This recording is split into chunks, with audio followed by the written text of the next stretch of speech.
Ithaca presents Fat Talk, Parenting in the Age of Diet Culture, written and read for you by Virginia Soul-Smith.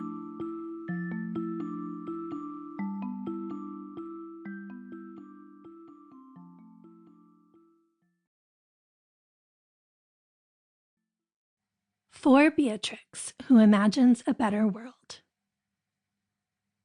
As I float, I spread out my arms and my legs. I'm a starfish, taking up all the room I want. Lisa Phipps, Starfish, 2021. Fat Talk, an initiation. One summer day, when my daughters were 5 and not yet 2, we went out for ice cream and ran into Barbara, an old family friend who hadn't seen either of them since they were both much tinier.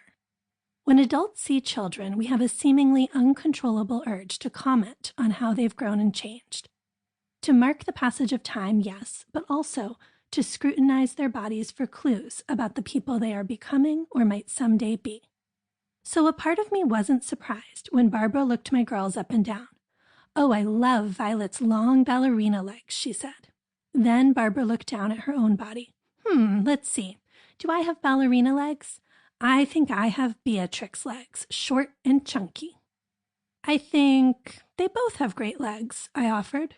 It felt awkward. The girls sprawled in the grass, dripping chocolate ice cream everywhere, their legs stretched out in front of us. Violet's, indeed, long and delicate. Beatrix's much shorter and rounder, with deliciously squishy toddler thighs. We started talking about vacation plans, and nobody said anything further about my kids' bodies or their own. But I wondered, how much had that one comment sunk in? Since Beatrix was just starting to put sentences together, I wasn't too worried that she'd pick up on Barbara's despair about chunky legs, this time. But I wasn't at all sure about Violet. Studies dating back to the 1950s have shown that when children are presented with pictures of various body types, they rate the fat body as the one they like the least. More recent research suggests that kids as young as 3 years old already associate fat bodies, including fat legs, with negative traits. At 5.5, as she would emphasize, Violet was old enough to understand this. Of course, Violet was also the kid receiving the compliment, so what's the harm? She had the right kind of legs in the eyes of this friend and the world. But I was a thin kid once too. I remember reveling in the knowledge that adults in my life envied my body, which until college I felt mostly good about. And then my body changed. It was the late 90s, heyday of Britney Spears' exposed torso, of the Delia's catalog, of Kate Moss and heroin chic, of halter crop tops and low-rise jeans.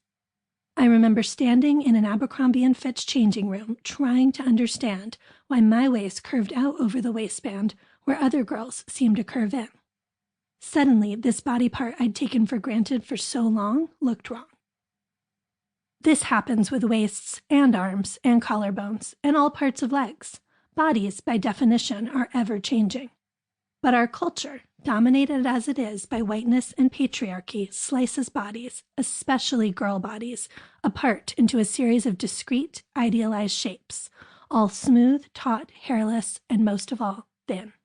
We are taught to have clear expectations for how each of these body parts should look, and for the fact that they should always look this way.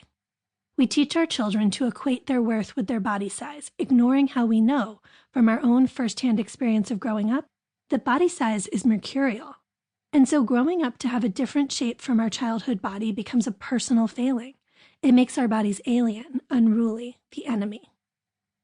Complimenting a thin child also reinforces the idea that thin bodies are better than fat bodies. And this was what kept me from saying more in the moment to Barbara, because that belief is planted deep in our collective psyche. We want our children to love their bodies. We don't want them to diet or develop eating disorders. And yet, once they're past toddlerhood, or sometimes even before, we also want them to be thin. I could probably explain to Barbara why it wasn't good for Violet to receive excessive praise about her appearance, why it might reduce her understanding of her worth to how she looked. I could articulate why I want my child to think bigger and live larger than that. But it would be much harder to explain why I just as fervently want Beatrix to love her thighs, should they stay. Sample complete. Ready to continue?